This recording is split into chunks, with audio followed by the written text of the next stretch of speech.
And so, as I learned about genital mutilation, female circumcision, what I understood was a whole other layer of this issue that says our bodies are not okay as they are, as they're formed in divine image, or as we come out of our mother's body. There's something wrong with us. My name is Soraya. I knew what he was doing to me.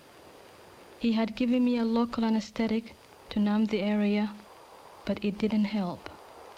I will always hear the sound of the scissors cutting the flesh between my legs.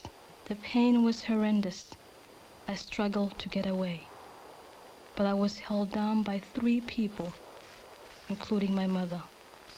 I was 13 years old and was undergoing a rite of passage of my native Somalia called female circumcision.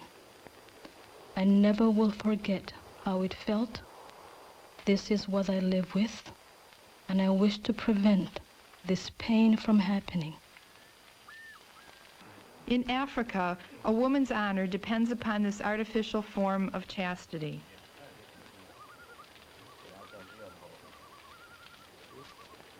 I would try to focus at this time on female circumcision, though in the African situation, both procedures are performed from a dual standpoint, in that circumcision or genital excision is basically part of the, or was part of the traditional initiation process. And as part of the traditional initiation process, both males and females were involved in the traditional initiation process.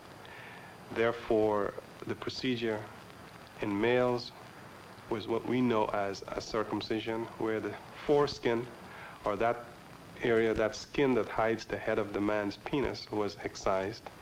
And in females, about 4 different main types of procedures were performed. The simplest procedure involved an incision of the area over the clitoris. The second type of procedure involves excision of the clitoris together with the hood. The third type of procedure may involve excision of the clitoris with the hood, plus what we call the large lips, or the labia, or the vulva, a portion of the vulva. And the fourth type of procedure, which has the term a pharaonic type of circumcision. And in this procedure, what's basically done is that the large lips, or the vulva of the woman, is excised, and together with that, there's a procedure called infibulation.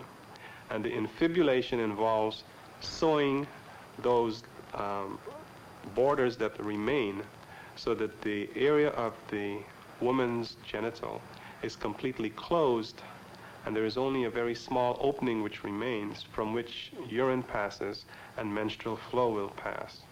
Could you explain to me, the doctor, the surgery that you performed for Asha today?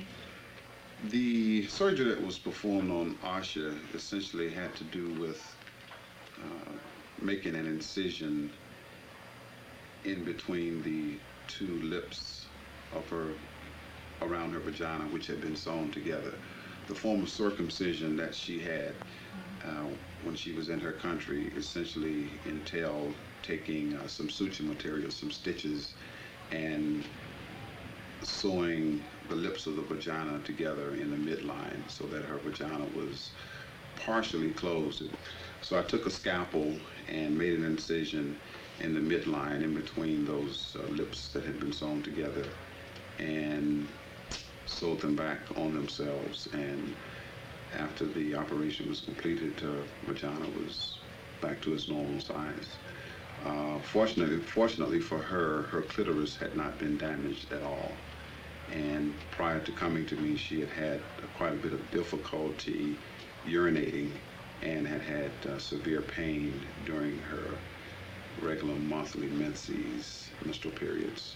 And now with that lid being cut away from around her vagina, she should be able to urinate without any difficulty, and should be able to have menstrual periods and have her blood flow out of her vagina without causing any severe pain. So the operation, I think, will lead to her being restored to a normal life in terms of sexual function and function of her genital tract organs. Why do you want women to be circumcised? It is tradition. Personally. Let me give you an example. In the morning when you leave your apartment, would you leave your door unlocked? You just can't compare your body to a door. What about if you just move in the apartment now and you don't know? You never know. But you can't compare body, what I'm saying human to you, beings and a You door. trust your woman more when she's stitched.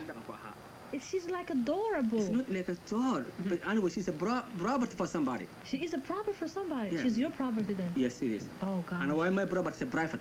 She's a private property. Yeah. Because you pay. I don't want to share with nobody. The circumcision has been with us such a long time. What amazes me most is that women like you have begun to complain and refuse the continuation of this practice. Why? The reason is that our mothers and grandmothers had it too and never talked or complained about this practice. What makes you want to change this practice now? Well, he answered as you would expect a man to answer. He is not a woman. If he had been castrated like us, he would not talk in the same way. Men do not have to deal with the pain of circumcision for most of their lives. They have no right to tell us that it is wrong to give up this part of our Somali culture. They have never experienced the pain of excision, of having a razor cut off healthy flesh. I will never forget the pain of my wedding night, my screams at the time of birth. My two daughters will never suffer as I did. What kind of a man is he, comparing us to doors? Unfortunately, many men do think in the same way. They think that women are there to be locked and open at their command and for their pleasure. This shows the insecurity of men. He is right in saying that our mothers and grandmothers never talked about their pain. They were told by their mothers that every woman on this earth was infibulated. I thought that this was true. Before I traveled around, I was shocked to find that this was not so.